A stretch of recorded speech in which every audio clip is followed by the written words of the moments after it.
This is Modern Persian Food, a culinary podcast for today's food enthusiast. We talk about classic Persian flavors, modern recipes, and embracing culture and identity through food. I'm Bita. And I'm also Bita. Welcome to our show. Hi, everybody. Welcome to episode 148. I hope everyone's having a great summer so far. We are kicking off a new series this month. We're getting ready for back to school and studying up on some new Persian cookbooks. So we are featuring up and coming and established authors in the Persian food space, and none better than Homa Dashtaki to join us, author of Yogurt and Whey, Recipes of an Iranian Immigrant Life, to start off this little series we have and just chat about these wonderful books coming out. So Homa Jun, thank you so much for joining us today, initiating this series with us, and as always with the other lovely Bita Jun here. Welcome to the show. Thank you so much for having me, Bita and Bita John. It's very special. Thank you. Absolutely. So I have the book here in front of me. It's a beautiful book. It's beautifully white. Not only is it looks beautiful from the outside, but inside the beautiful pictures that you have. I love it how vibrant they are. But I just want to say that I personally really connected with you when I was reading through it. I've been spending a bunch of time with it this week, especially kind of like really diving into the recipes and reading kind of your story. I think a lot of the stuff that you say really resonated with me, even down to the Frugal Gourmet cookbook that I was like, oh my God, she's like just like me. Not just like me, obviously, but you know, we're the same age, I noticed. So it's interesting how those parallels kind of existed. So happy to have you here today and kind of learn more and share with our listeners kind of your inspiration, how you came on this journey. Yeah, thank you for joining us. Just to chime in, I also thank you for sending us a copy of your cookbook. And I love to read cookbooks, whether they have a story or the recipes. I am someone who actually likes to read cookbooks cover to cover. And I appreciate that you really do tell your story. And I think that's what makes some of these, if I may call it like minority culture cookbooks, really interesting, is like when we get to hear the story. Would you guys mind if I read the very first sentence? Because like you, Bita Jun, I so identified with that. And I think a lot of our guests have that connection. That's the thing that brings us all together. May I read it? Yes, please do. Although as a teenager, I was particularly averse to helping out in the kitchen, cooking and food have since become the most useful tools in helping me make sense of my identity, my Iranian history, and my sense of belonging in America. Hearing you guys talk and getting ready for this podcast, I get like very emotional because I wrote the book for us. I wrote the book for this. I wrote the book for the woman who sent me a picture of herself in tears, being like, I connected to this. And I get the opportunity to discuss this book, and it's been well received, but it's with you guys that I'm particularly touched and healed. Like, I took 9 years to write this book. I took 9 years to take an identity that tormented me and make it light and cute and fluffy and accessible. And I don't shy away from the edges and the grief and the rage in such an experience, but I use food as a language to talk about that. And like that first sentence in that book is like, I never really was drawn to food as a career, as an art form, but as a language. It is my language to make sense, to belong, to heal, to feed, to nourish, to exist. And I'm very grateful that this book did that for me over the course of the 9 years that it took to write it. And then to have it live in the world, in your house and in your house and in anybody else's house, and for it to generate maybe more stories and your own stories, and whether it be with your elders or with your littles, is beyond gratifying and humbling, and just, it's like too much. So it's incredible. And I wrote it for us, and I'm very grateful that that's your reaction. Yay. I love it. Yay. Thank you for sharing that. That was really beautiful. And yeah, so you obviously did a really great job reaching the people who you want to reach. The cookbook itself, Yogurt and Whey, Recipes of an Iranian Immigrant Life. Let's talk about just even like the title, like Yogurt and Whey. And if you could share with our listeners when you refer to whey, what you mean, and we can kind of take it from there. Yeah. So in, Iranian cuisine and most Middle Eastern cuisine, like mosta chekide or strained yogurt is more of a special treat. Like our yogurt is not usually strained out. You just set it and it's like that loose consistency that we have with rice and khoresht and everything else. Yeah, good point. So the yogurt that is like the Iranian yogurt made at home, it is runnier, isn't it? Correct, because the whey hasn't been strained out of it. And Greek yogurt, or what we call mastakisei, has been strained out. So we put it in a muslin, a very fine mesh muslin, and the liquid that drips out of that is liquid whey. And the yogurt that stays in your muslin is this nice, thick, decadent, creamy yogurt. And in my house, whenever we did straining of the yogurt, like the whey was the thing we wanted. Like the yogurt we like to have with our rice and loose. But if you want to like have a nice drink, or your tummy was upset, or you needed something light, you just strained your yogurt to get the whey. And so the title of the book, I started a yogurt company and I had a ton of yogurt and whey. And the story just came together. I had just the most brilliant, magical unicorn of an editor who saw me and gave me permission to name my book something as simple as Yogurt and Whey, when I was like, it should be like Mosto Khiyar, or like pomegranates and Persian rugs, or like something I thought it had to be. And I was like, it can just be simple. It could be me, Yeah, I appreciate that. But it does cover a lot. I mean, just in the introduction that I've read, I can see that you really are trying to pay an homage to the culture and educate. That's pretty cool. And on the note of educating, we do have some non-Iranian listeners. Can you, since you're an expert, explain, most of us have heard of kefir or seen it in the store. What is kefir and how is it different from yogurt and whey? I feel I'm not an expert on this because I think that it's been a little bit like commercialized, but the way I learned it is that yogurt is made with a bacteria and kefir is traditionally made with a fungus. And that's the big difference between the two. And you have like certain kefir grains that are your starter for kefir, and you have probiotic cultures that are your starter for most, for yogurt.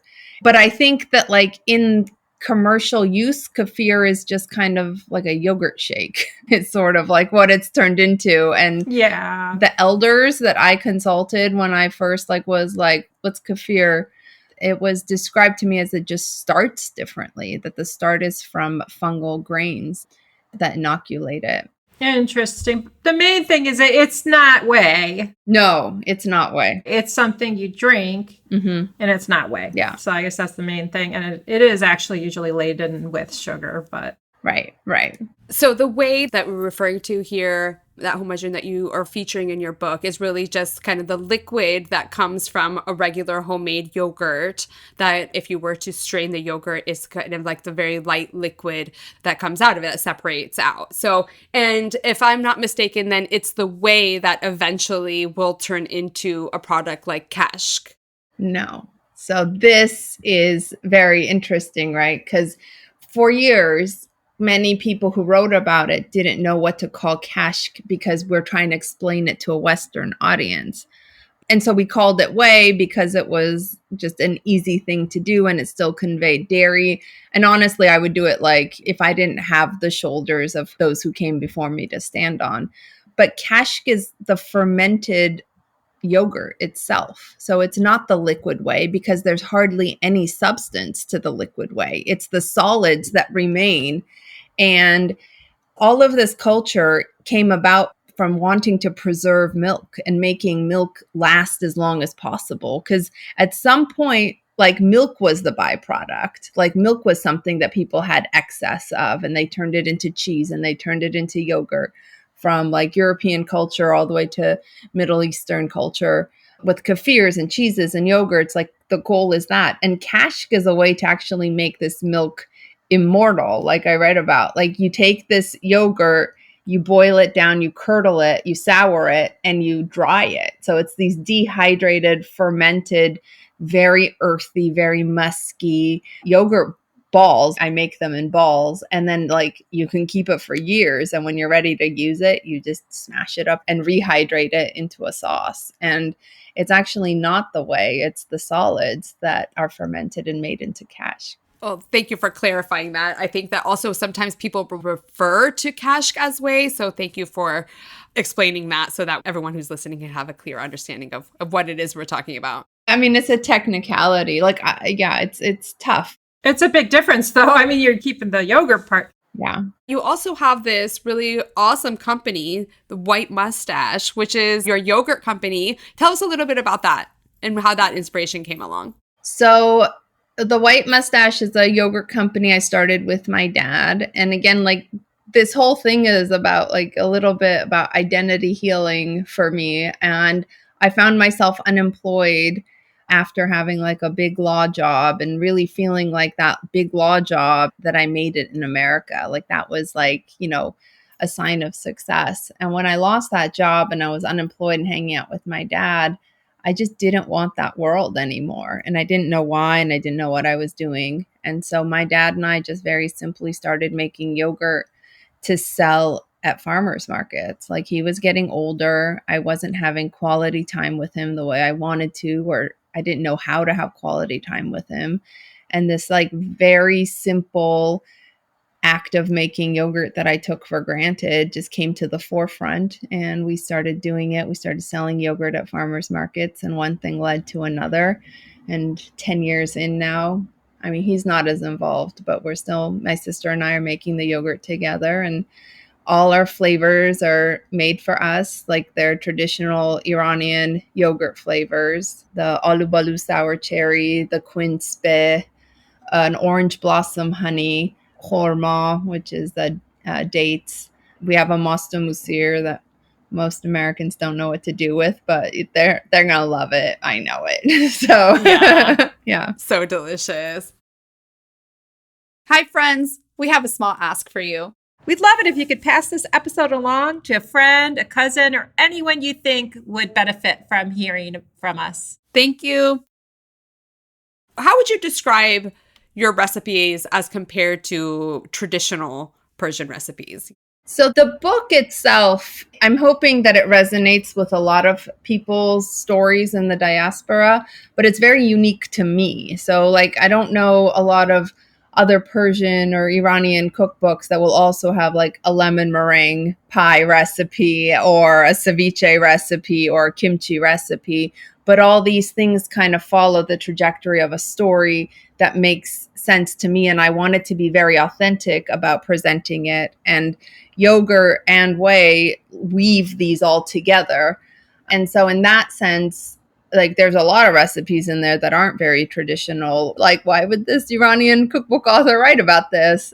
I want to present that kind of well-rounded, eccentric experience that many of us have. And the traditional Iranian recipes, I have, you know, every household has a different version of authentic. So I've captured my household's version of authentic. And we come from a very Yazdi slant. So like my cake Yazdi, I try to be as like true. Like that recipe took me 7 years to get comfortable with. And like the shuli Yazdi is something that's just so simple. And, you know, my dad is like, why would you put this in here? It's not special. I'm like, yes, but it's accurate. You know, it's just, it's a part of the story. And so, you know, I think nostalgia is probably the biggest ingredient that I have in my food. It comes through. It's really nicely done. I think the perfect example of what you are trying to explain about kind of keeping traditional, but also introducing the ways that you're enjoying in modern times. I just happened to flip to this page of, it's basically this beautiful page displaying the iconic delicious Persian breads and all its varieties with a dollop of yogurt on top of it.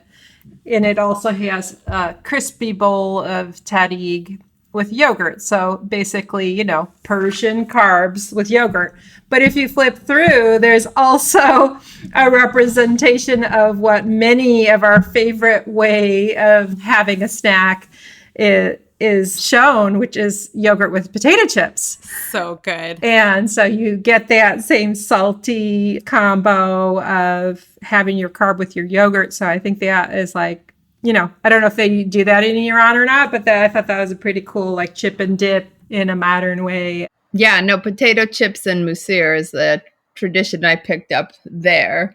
And it is, the carbs in the yogurt is like a very Iranian comfort food. And I mean, it is very universal and very accessible to many audiences, both here and abroad. And that's kind of a delicate line to toe. I had trouble with it in the book. So I hope I did right by us. Yeah, absolutely. And then, you know, it just really showcases kind of like your journey and all influences that have come into your life. You know, like you mentioned, like the kimchi, and then there's like a pork dish, and then, you know, there's a whole like wide range. And I love it because, you know, like when I look at myself, I'm not cooking Persian food every day in my home for my family. So, you know, like we have like a broad range of different types of foods that come through here. So it really, I feel like, kind of captures like who a person is. And we can totally see that kind of in the book, and like what influences different parts of your journey have led to the cookbook, which is awesome. One thing I wanted to ask you about, because it's actually very top of mind for us right now, but the holiday of Tirgan. I think you may be actually like the only person that I've met that's actually celebrated Tirgan before. We have an episode that we're talking all about Tirgan and ways that we have learned that we can celebrate it, and we've kind of started celebrating it in the kind of like in our own modern way. But will you just take a few minutes just to kind of paint the picture of what Tirgan looks like when you have experienced it? It falls on the 4th of July this year, but I think that this is coming out in August. But still, you're absolutely right, Beatajin. We've gone to our parents. You're Zoroastrian and the village that you're from. So tell us more about kind of your background and where you're from too. Yeah. So I was born into an Iranian Zoroastrian family, and there's a big Iranian community in Yazd. And when we immigrated to the States, we immigrated to a large Zardashti community that was in Orange County, California. And I grew up in that community, and like Zoroastrian holidays are tied very much to the seasons. So Mehregan, Sadeh, Yalda, Nowruz, Tirgan are holidays that are tied to nature. And these holidays, the way I understood them, were to help you pass time, were to help you understand that like the longest days of winter actually means summer is coming. Sadeh marks the halfway point between that. Tirgan marks the beginning of, like, not the beginning of summer, but sort of the height of summer. And the celebration of it is very simple. It's like a big water fight, essentially. But it's in the context of seasons. It's in the context of weather. It's in the context of other holidays we have called gambars. There's 6 gambars that are peppered throughout the year, and those celebrate harvest. Like, all these things are tied to land. They're tied to survival. They're tied to culture. They're tied to community and identity. And so, you know, while it's like a super fun holiday, for me, it always carries this gravity of like this very tiny religious community that, you know, I adore and love and get a lot of strength from. I miss celebrating these holidays in the lands that they originated from. But yeah. I mean, it's really special to have you. You might have the analytics or numbers behind it, but Zoroastrianism is thousands of years old. It predates most religions. And so, correct me if I'm wrong, I think maybe it's a shrinking community. But I think that a lot of us are kind of reaching out and grasping for it right now with political turmoil, and we won't get into it. We're not a political podcast, but it is something that I think that everyone can connect to and relate to the fact that we have such a rich culture and history, and it's pretty unique to have you. Thank you. Yeah, I love it. Is there a specific recipe that you love from your book that you want to call out? Just following up on the Zoroastrian piece of it, there's a sirog recipe for fry bread we do that I think is very beautiful and very simple and very dear to like my Yazdi Zartushti community. And I love that. And again, like Persian culture has been informed by Zoroastrianism for thousands of years. It was the original religion of the Persian Empire. And then like it's infused in our daily, like you just see it in the diaspora around, and it makes sense that it resonates. And the sirog recipe in particular is just so simple and so easy and so nostalgic to me for these flavors. And we normally have it with pashmak as well, almost like a taco. Oh my gosh. Yeah. Tell us about it. I'm not familiar with that dish. I used to actually have it when I was a kid. Our close family friends of ours were Zoroastrian, and they would bake the simorg, and it's so delicious and crunchy and sweet. It's funny because when you start talking about foods that you've held so dear to your tradition, you realize like it's also in like Native American culture and other indigenous cultures. And sirog in particular is just fried bread. It's like a donut disc, if I were to like really. It's a yeasted bread, and it's made in community. Like you make 20 of these discs, and they're like large pieces of dough. You use your whole arm to spread it. You put it in a big vat of like boiling oil, and it's just puffs up. It's crispy on the outside, soft on the inside. You take it out, you sprinkle sugar on top. Traditionally, it's served with ashereshte and some pashmak now. And wow. Interesting. Yeah, but it's a very traditional, simple fried bread. It's a special occasion sort of feast food. So interesting. Yeah, I love it. It's so delicious. And, that is something that you can't necessarily like buy, I would think. So I'm excited to try that recipe myself one day, hopefully when I get the confidence up to be able to fry like that. But Homage, thank you so much for taking the time to chat with us today. Tell us a little bit more about your book. How can people find your book? Where is the best place for them to find you and get more information about you? I believe the book is sold where most booksellers carry them and online.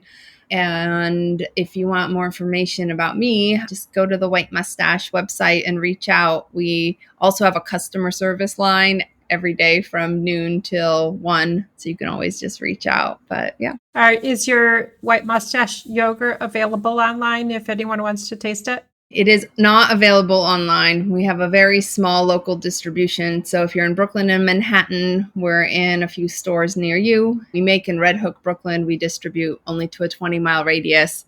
And in Los Angeles, we make in the basement of the Italy in Century City, and we just bring it right upstairs. So that's the only spot there. Awesome. Well, looking forward to taste some next time I'm in LA or New York. Again, Homage, thank you so much for taking the time. And we'll link to all your handles in our show notes as well. Amazing. And that wraps up our first episode of our cookbook series this summer. Stay tuned for the next few weeks where we're featuring new and up-and-coming and established foodies cookbook authors. Until next time. Bye. Bye-bye. You've been listening to the Modern Persian Food Podcast with Bita and Bita. Thanks for spending time with us. If you've enjoyed what you heard today, consider telling a friend or giving us a good rating. You can subscribe to our show for free on your favorite podcasting app or find us online at modernpersianfood.com or on Instagram for the recipes and information we talked about today. We'd love to hear your thoughts and see you next time.